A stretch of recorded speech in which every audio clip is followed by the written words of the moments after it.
On peut concevoir qu'il y a des problèmes à régler à OC Transpo, mais les gens sont comme pris en otage. Il y a les magasins qui souffrent, il y a des employés aussi à salaire minimum qui souffrent. Je pars à 1 heure et demie après le travail, juste pour éviter tout le trafic.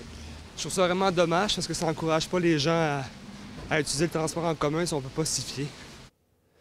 On vous ramène à la fin 2008, début 2009. Les autobus d'OC Transpo étaient restés au garage pendant 51 jours en raison d'une grève des chauffeurs. Les conséquences ont été désastreuses tant pour les employés que pour la population. Est-ce qu'il y a des leçons à tirer de ce conflit de travail? On accueille Mathieu Fleury, ancien conseiller municipal du quartier Rideau-Vanier à Ottawa. Bonsoir, M. Fleury. Bonsoir, M. Nadon. Vous étiez étudiant à l'époque. Racontez-nous à quel point ça a été un beau bordel pour la population, ce conflit-là. Il faut se rappeler, on arrive à la fin de l'année, l'hiver est là, on entend un conflit, mais on ne sait pas ce que ça... Puis du jour au lendemain, les rues, c'est congestionné. Ma situation, j'étais à l'Université d'Ottawa, j'habitais tout près d'Envanier, puis je travaillais dans l'ouest du centre-ville, au centre récréatif Plante. Pas beaucoup, là. On voyage quelques minutes en autobus, puis pourtant, l'achalandage, c'était congestionné, des heures et des heures. Des gens pour lesquels, habituellement, un déplacement était moins d'une heure, c'était plusieurs heures de voyagement. Puis ça, comme vous l'avez souligné, c'était la fin de l'année et début 2009.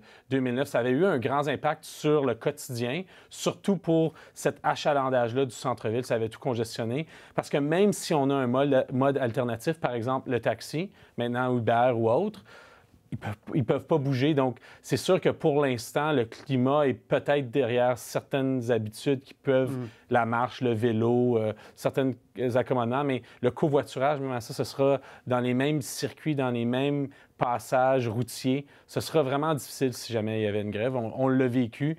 Puis, moi, quand je suis entré au conseil, quelques mois plus tard, une année plus tard, on en a entendu parler. Faites attention aux grèves, ça a des gros impacts politiques. Ça a été difficile de se relever de ça, de regagner la confiance des usagers? Ça prend du temps. Hein? C'est un petit peu comme quand on a mis en place le train léger, puis la première année a été extrêmement difficile. On perd des usagers à ces moments-là. Puis la qualité de vie dans nos centres urbains, particulièrement, c'est sûr que certaines personnes ont des outils, peuvent s'adapter, peut-être le travail à la maison quelques jours, mais si ça dure des semaines et des semaines, c'est difficile. Puis on oublie, on a beaucoup d'étudiants du secondaire à Gatineau, du cégep, de l'UQO, qui viennent à l'Université d'Ottawa. Donc, le déplacement par transport en commun, par autobus, c'est pas juste... on le prend pour acquis. Ce sont des corridors qui sont acquis.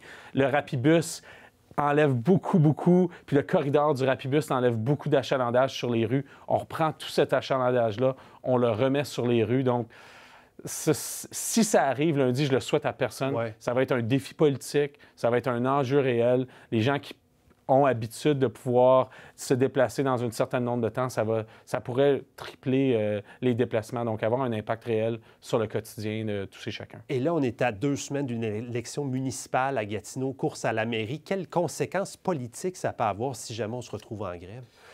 Bien, j'ai entendu la mairesse actuelle qui porte 2 chapeaux, candidate et mairesse. C'est sûr que ça devient difficile. Moi, quand j'ai regardé le conseil d'administration de la STO, ce sont des élus municipaux avec 2 résidents. Là. Donc, on ne peut pas se dissocier par gouvernance d'une réalité, que ce sera une réalité sur le terrain de la campagne, peu importe les résultats, peu importe l'impact. Évidemment, je le souhaite à personne, c'est un dossier qui demeure épineux pour essayer d'éviter la grève ou même s'il y a une grève, mais c'est sûr que ça pourrait avoir un risque sur la campagne.